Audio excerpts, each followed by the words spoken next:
Ito na yung penultimate episode natin on the latest Bardagulan. Sabi nung isa, Pulveronic. Sabi nung isa, Fentanyl Boy. Ayan, okay. Ito. So, one theory is that, in a way, yung gulo na to, like this protracted but, let's say, protracted but contained crisis between Digong and BBM, in a way is also good for BBM, because the argument would be, well, lahat tayo tumatawa, lahat tayo gumagawa ng meme, lahat tayo nanonood ng mga ganitong drama. Actually, you know, tuloy-tuloy yung push for Chacha, tuloy-tuloy yung PI, tuloy-tuloy yung People's Initiative, tuloy-tuloy yung Maharlika Investment Fund, tuloy-tuloy yung essentially the Makoyismo Junior Project. Can we talk about that possibility also, and connect natin ito dun sa, nasa ng opposition, di ba? What is your take on that? Big R, I doubt it eh. I doubt it na madadivert yung attention. Halimbawa, kanina, may Senate hearing on Chacha. Diba?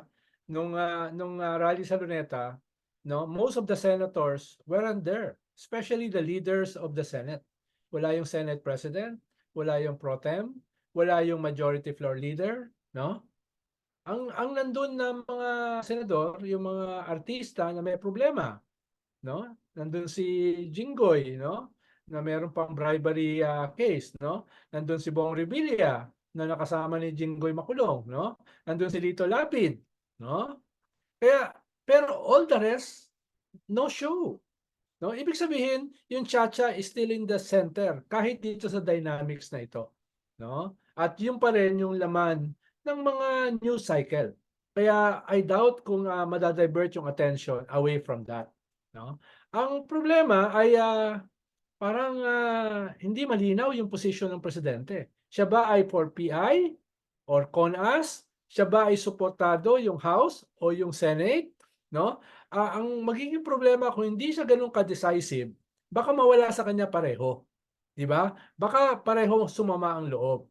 Kaya at a certain point sasabihin niya, "Oh, ito position ko." No? Yung hindi sasama rito, yari kayo. No? Dapat niyang gawin 'yon. Kung hindi, makakatulong yung mag-unravel. Not because of the attack of the Dutertes, no? Kung hindi mismo yung kanilang internal dynamics, no?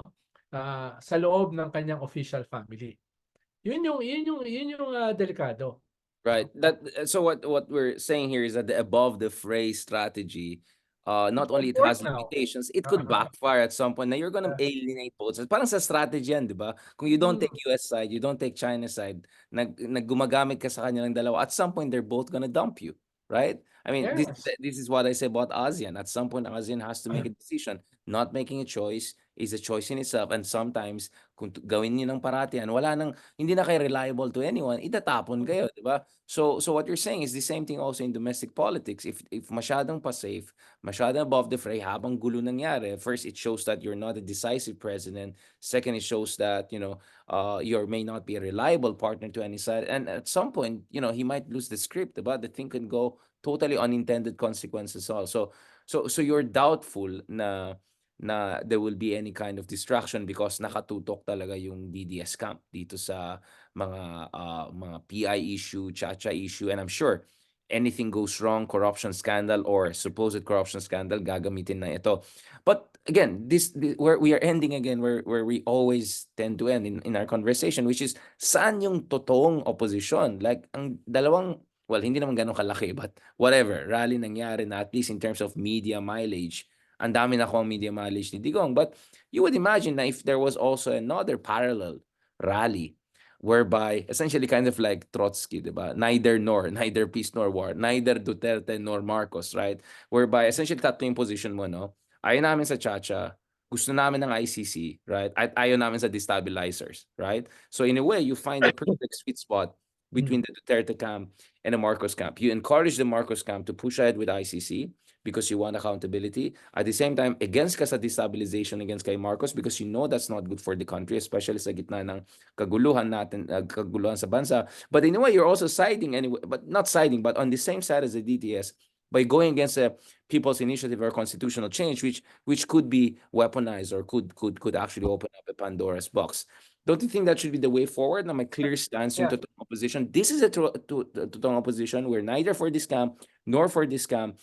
But at the end of the day, Marcos is president, so we don't want destabilization in the country. But we will oppose him on specific issues in the interest of preserving our democracy. And we want him to move forward the ICC issue. Parang yan ang, para sa akin, yan ang common sense na dapat maging position ng opposition.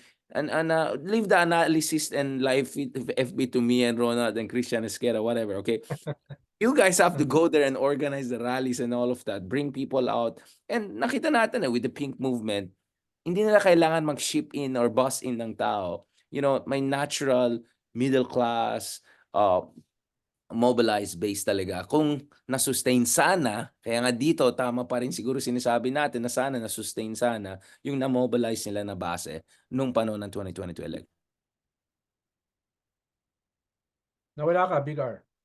Hinihintay na kita Ayan. mag-respond. May tatlong main forces na nag-engage sa Chacha. Kaya mahirap na ma-divert yung sa issue ng Chacha dahil ito ay malalaking mga forces. Una, yung nag-rally sa Davao. Di ba? Ayun lang nga, dapat it was supposed to be a anti-PI rally, naging pro-PI rally. No? Yung PI ni Digong. No? Yung kanyang puro PI, mga PI, mga addict, PI, no? Puro PI, no? Pero yan, Karen nga siya, ba't yung PI? Gusto niya yung PI lang niya. Hindi pwede Oo. ibang PI. Dapat isang yung poll, PI lang niya. Karen isang poll talaga. yan, no? Isang poll yan. Tapos may nag-organize na hindi ganun kabilis, no? Masyado ka kasing impatient no? May nag-organize na hindi ganun kabilis, no? Nag-organize siya 2 weeks ago sa Green Hills, no? Nagkaroon sila nung assembly, no? Nandun si Lenny, nandun yung mga actors at saka actresses ng Pinklawan. So, parang launching yan, no? Pagre-revive nung Pink Wave, no? Nung Pink Wave. Of course, Okay. small scale pa yan. Pero nandun yung mga possible na tumakbo sa midterms from that group. Nandun si Bam, nandun si Kiko, nandun si Shell Jokno, no? And all the other cast of characters. Nandun sila lahat. No? Kaya, tapos, iba-iba yung magiging effort yan. Yung iba ay mga mass movement, rally. Yung iba ay filing ng cases sa COMELEC at saka sa Supreme Court, no? Yung iba ay nagpe-prepare using as a jumping board itong anti-chacha campaign nila papunta sa midterm, no? So hindi siya isolated sa midterm, no? So isang grupo 'yan. Ang kanilang concern ay paano banatan yung chacha, yung PI without being identified with the Duterte. Kaya ang nilabas Carve nila, out their own separate. kaya ang labas nila this past few days, no? Mula dun sa pinaka left-leaning hanggang dun sa pinaka moderate ay banat sa mga Duterte. Wala kayong K na bumanat dito sa Chacha. Bakit? Dahil kayo ay pro-Chacha during your watch, no? Ganun yung line of attack nila, no? Ngayon, yan ba ay magiging dominant political narrative? I'm not sure dahil siyempre mas popular yung mga Duterte kaysa sa mga Pink ngayon, 'di ba? Kaya baka Ngayon, sa matabunan, ngayon. Yeah. kaya baka matabunan sila kung hindi nila isa-sharpen yung kanilang sariling political narrative. Kung hindi nila isa-sharpen yung kanilang mga talking heads, no? Dahil siyempre kahit isa, dalawa, tatlo lang yung talking heads ng mga Duterte, kanyan no, pipick up ng media dahil puro PI no? Puro PI, no? The Sun, si Baste, akala ko nga nasa Committee on Silence yan, no? Calling for the resignation of the president, no? Tapos the classic Digong, no? Classic Digong nandiyan. So, wala silang problema sa media, no? Yung mga pink wave, no? Rising from the ashes, nagpapagpag pa yan. Nagpapagpag pa yan ng abo, no? O, sabi nga ni Alex Magno, medyo may PTSD pa, no? Nagpo-process pa yan, no? May Wait, si processing. Alex Magno may analysis pa. Oh, ha? Saan si Alex Magno? I haven't. Idol kaya yata nun eh. So ayun, no, may ganun pa, no, na medyo nag-i-stretching pa, nag-yoga pa, no, para ma-prepare yung kanilang katawan dito sa battle na ito. Na ang tingin nila ay hindi lamang yung mga proponents ng Chacha ang kalaban, kung hindi yung isang nasa flank nila, na nagpapanggap as the new opposition, no? Yun yung kwan. So, yun yung isa. Tapos sa gitna ng dalawa na yan, na anti-chacha, is the Senate, no? Na halo-halo. Merong pro BBM, may pro Duterte, merong pink, no? Na nandyan, no? Pero united sila against People's Initiative. No? Yun yung sa kanila kasi existential yung issue ng Senate dito sa Right. Yeah, I no? mean, you see Amy Marcos coming out very strong about it na kapalan ng Yes, no? So meron kang ang tatlo. gulo Tapos nito 'no, ang gulo, oo. meron pang mga maliliit na grupo na na simusubok mag-create ng kanilang mark, no? Either sabi ni Tony Labiña, no, yung kaibigan mo, dapat lahat tayo mag-unite around BBM, no? Nabasa mo ba 'yon? Yung sabi For niya? now, hindi Oh, sini-cite na ito openly, actually oh, it's oh. openly being alam Oh. ko Oo, binabasa din ng mga dahil nag-aaral ngayon, oo. dahil the alternative, no, is bad for all of us, 'di ba? Yun yung sinasabi niya. At meron ding mga galing sa pink na nakatawid na. 'Di ba nandun na sa kabila eh, no? Hindi ko na sasabihin kung Silang sino. nakatawid, Oh, nag-chopper, oo, parachute. hindi ko na sasabihin kung sino sila, no? Hindi Para sasabihin mo ng Oo. konti. Hindi, just kidding. Oo, Sige lang, sige lang. may mga nakatawid na, 'no, may nakatawid na at baka may tatawid pa kung hindi nangyari yung People's Initiative. May tatawid pa kung hindi nangyari yung EDSA Puwera, Oo, at saka 'no? Maharlika po. Oo, so may mga gano'n, eh, 'no, may mga gano'n, eh. Yung mga tipo ni Tony Labiña na lesser evil framework, 'no? This is the lesser Or more evil. like sequencing, Oo, like wait kaya lang, first kaya of all, dito let's tayo. Ayaw mo ng lesser evil, 'no? Dahil yung lesser evil kasi is still evil. yun nga, I don't think that's what he meant. I think to be fair to him and, God bless him, I Yeah, think it was yeah, more like saying, as of yeah, now, ito yeah. yung pangunahing threat sa ating bayan, ganito, ganyan. Mm. Then mamaya, I think it's also like the argument of Bernie Sanders noon nung in-endorse niya si Hillary Clinton, which is at least with Hillary Clinton, kahit ayaw natin sa kanya na napaka-problematic people, Mm. puwede natin, we can hold her feet close to the fire, no? Crooked Para Hillary.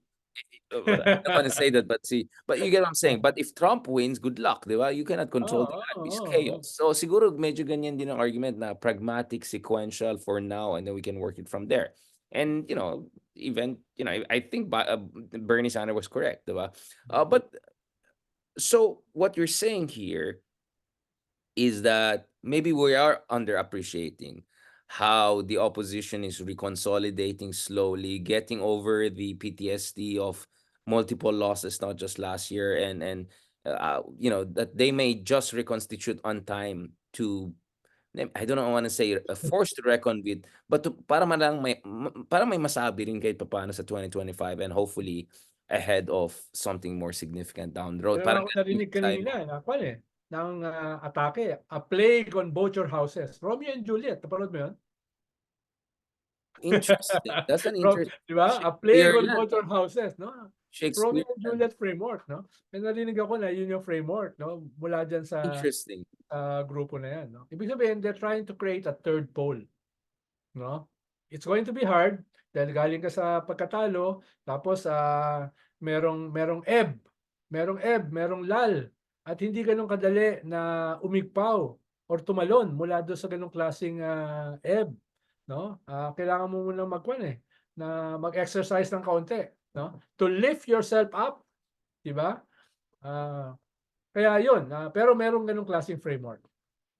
Hindi sila papasok dun sa isa dahil anti-Chacha sila, 'no? Pero hindi rin sila, pupunta directly or indirectly dun sa nagpaplano ng destabilization, dun sa nagpaplano ng disruption. Right. So last point on this, mukhang paras tayong pagod, medyo long day din ako, 6, 7 na yung pa ako nag-meetings and all. Oh, What are the what is kasi kanina 'di ba pinag-usapan natin sa ibang episode na minsan kailangan natin hindi lang minsan, most of the time kailangan natin magpatawa kasi mapapaliw tayo sa politika natin kasi minsan napaka-hopeless case, 'di ba? hmm. Kumpara sa mga problema ng mga bansa katulad ng mga Hapon or mga Scandinavians, Diyos ko, napaka-first Oo. world ang problema nila kumpara sa atin. Ang problema nila demographics.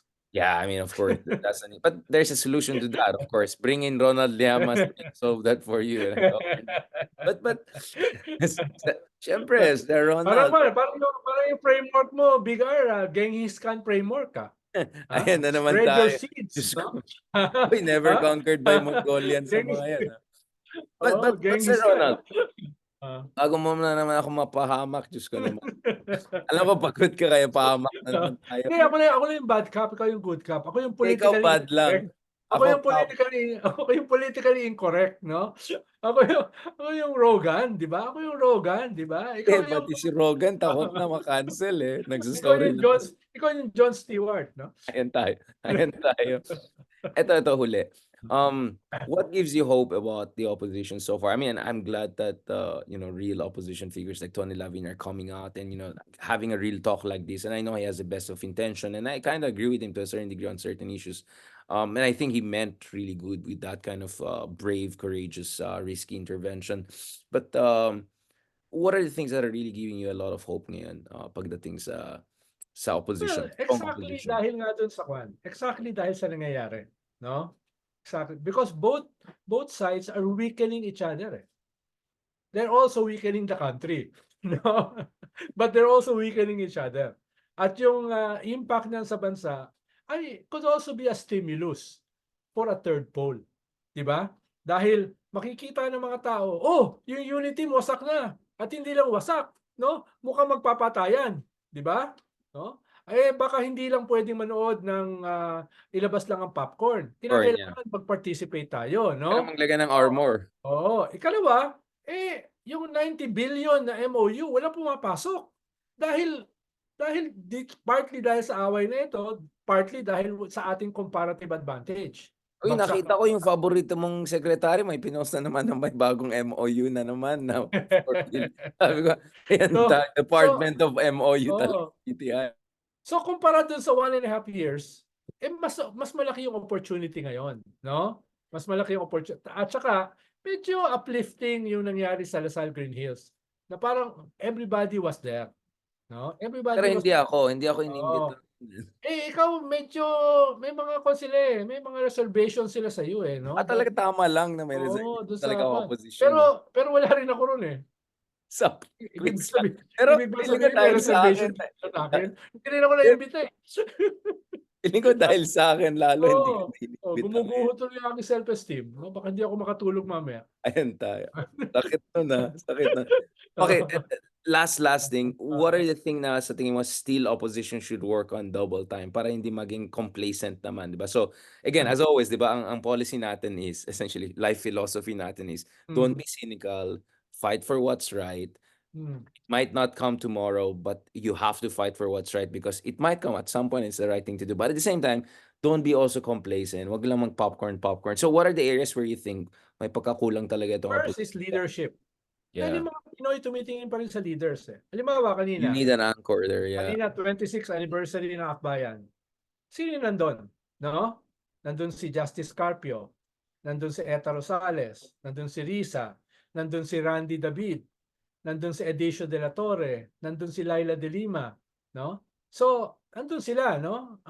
Yung Ronald nasa kitchen kumakain, no? Pero nandun sila, no? Ibig sabihin, medyo na-inspire yung mga bata, no? Yung mga lumang artifacts, no? Na nilalabas pag may bisita, nandun lahat. At mahalaga 'yun because these are eloquent leaders, no? Ito ay marami ng defining moments, no? So it's a mixture of old and new, no? Tingin ko 'yun yung dapat mangyari dito sa Pink. Palo yung base ng Pink are young people 'di ba? Volunteers, no? Taas ng energy, pero minsan leaderless, 'di ba? Minsan leaderless nung natapos yung election, pack up, no? Uwian sa mga bahay, tapos wala na, 'di ba? Ngayon dapat sustained yung leadership. Yan ba si Lenny, yan ba si Risa, no? Yan ba si Laila, all of the above, no? Dapat Franz Castro, I mean, more from the dapat best i-sustain leader. 'yan, no? Dapat i-sustain na 'yan, no? So Yeah. 'yun yung una. Ikalawa, yung mga old fogies na mga organizer na marami ring mga defining moment, marami ring karanasan, no? Mentorship nila yung mga bata. Hindi na yung mga Yeah. dating Paul Ed, teach in, no? Mentorship, OJT, no? Kailangan ng Junior Ronald. Your habang OG. nag-o-organize, no, mga kuwan, no? Ito mga organizers, ito mga negotiators, ito mga coalition builders, no? Ito mga Machiavellian katulad ni Big R, no? Ito yung mga so iba't ibang mga Good clusters, Machiavelli. no? Good Machiavelli. Iba't ibang clusters, no? Iba't ibang clusters, organizin mo yesterday, no? Dapat ginawa yan yesterday, pero gawin mo na ngayon, di ba? Yun yung isa, no? Tapos, alam mo magaling ang progressive movement networking, no? Yung skill set mo, no, na which has established for decades, ngayon mo gamitin, no? Ngayon mo gamitin, no? Inspire people, organize people, no? Pero, no, train everybody in a new way of training and saka education, mentorship. Hindi na ubra yung teach-in no? Hindi na ubra yung hindi na ubra yung mga seminar. Sabi nga ni Randy kanina, Zoom. kalahati ng kanyang speech chat GPT, no? Yeah. So, na hindi ko pa nasusubukan, no? So, pero you have to do this, no, not only in a postmodern way, but in the new mode, no? In a new mode. Yeah. Yun yung gagawin. Hindi So, ChatGPT. so nakikita ko yung harnessing of the old and the new, no? Yung dialectics niyan, no, ay nagsisimula na mag-gel. Wait, That is the future of the progressive movement. That is thank you. the future of a weak liberal tradition. Thank you very much for that kind of intervention. Let's just make some very clear, mag-clarify lang tayo. Unang-una sa mga nagbabash sa akin, sorry, dito sa Japan, 7 to 10 p.m. ang working time. Kaya kakauwi lang natin nakaganyan. Hindi tayo nagpapogi dahil sa inyo. Pangalawa, bakit ang tawag sa iyo Ronald Alden? Meron mga walang hiya. Saan galing Niloloko yan? ko na crush down ako ng bayan. May mga walang hiya. Ronald Alden. Crush daw ako ng bayan. At yung Alay. crush daw ng bayan, yung Alden. Yung Alden daw ng mga podcasters, no? Oh my Sabi God. nung bunso ko, Papa, ang layo mo ron. Tisoy yun Tisoy yun. Sabi ko, tisoy yung ilalim ng aking kilikili. Maputi rin yung aking ilalim ng kilikili, no? No? Kaya dapat tawagin nilang Alden yung Richard Zaidarian, no? Okay na ako sa Kaya Ding Dong. Richard din siya, Okay di na ako. ba Richard? Okay na ako sa Ding Dong Dantes. Ayan. Kaya Ayan tayo. hunk. No, okay na ako. Kaya No? yung Hunk, demographic no? problem. Oo, okay na ako. Hindi pala Demographic problem. Ding Dong Dantes, hindi Hayden ko. Aba, ayan na naman tayo dyan. Ayan na naman tayo dyan. Maraming salamat sa ating special guest, Ronald Alden Llamas. Alden from... Rogan. Ang dami nagko-comment dito, lalo sa TikTok. Ang minumana sa TikTok. Buti pa yung mga nasa YouTube at saka Facebook, medyo matino-tino. Pero yung mga nandito sa TikTok talaga mga ibang klase talaga. Lahat na lang nilait sa akin. Lahat na lang quote natin. Yung San Goku kong hair na pati yung guest ko ginawang Aldens na talagang. Bala ko sanang gayahin yung buhok mo, pero kulang ako sa buhok Hindi, maligo ako mamaya. Hindi ko alam nangyari. Okay naman siya. First day, Oo. Italiano. Second day, San Oo. Goku. My goodness, Oo. delikado pa na. Salamat, Sir Ronald Llamas. Kahit anong style ng buhok mo, ikaw pa rin ang crush ng bayan. Thank you very much, Alden. Ronald Alden Alden Llamas. Tisoy. Rogan. Salamat, Big R, no? Enjoy ka dyan, no? Sir Ronald, parang ano yan? Huwag ka na magdala ng single malt na Japanese. Ayan na Huwag naman tayo. Ayan na naman. ka na magdala. Masarap ang single malt dyan, pero huwag mo nang dalhin, no? Ayan na naman yung mga magpapabigat sa baggage natin. Okay. Hindi. Dapat parang beauty pageant tayo. Thank you very much for that question. Thank you. Good night. Salamat. Ayan, sa beauty contest, ang sabi nila, no? Yan tayo, delikado na naman tayo. Ronald, i-text mo na lang yan. Feeling ko may masabi ka. Think clean, think green, think Ayan. you. Ayan. Thank Yes you. to sports, no to drugs, no to fentanyl, no to No to pulveron. cocaine. No to fentanyl, no to pulveron. Oh, Thank you very much. Yes to chonky. Ayan talaga tayo. Salamat, Sir Ronald Alden Llamas from Quezon Siri! May bago ka na naman natutunan, ha? Hindi kasi nung isang araw, ayan, Oo. yung philosophy natin magpapatawa tayo. Hindi kasi, ganito Ronald, alam ko dapat natapos tayo, pero we should have talked about it. Pero honestly, nalungkot talaga ako dun sa CNN Philippines kasi Oo. alam ko it's like financial issues and all. Pero sa tingin ko, oh, Oo. biglang lumabas pa yung CNN dito. No, it's because obviously yung ginawa ni Digong sa ABS-CBN and all of that, I think nasira talaga yung mainstream media and all. Alam mo, Wala, talagang ang gulo ng oo. mainstream media.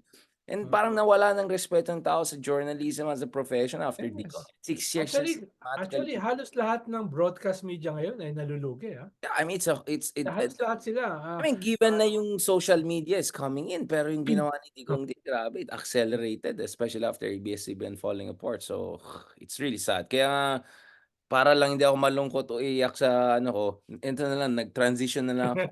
Thank you very much for that question. Bye. Ah, Thank you. think clean, think Ayan na green, naman thank tayo. you. Alright, Sir Llamas. God bless and talk to you Sige, soon. Ingat lang. Maraming enjoy, salamat, sir. 'no? God Enjoy the bless. cold in Japan, 'no? ありがとうございます。ありがとう、ありがとう。Ronald Alden San, Alden San, Yeah. yun ang tawag kasi, Alden San, arigato.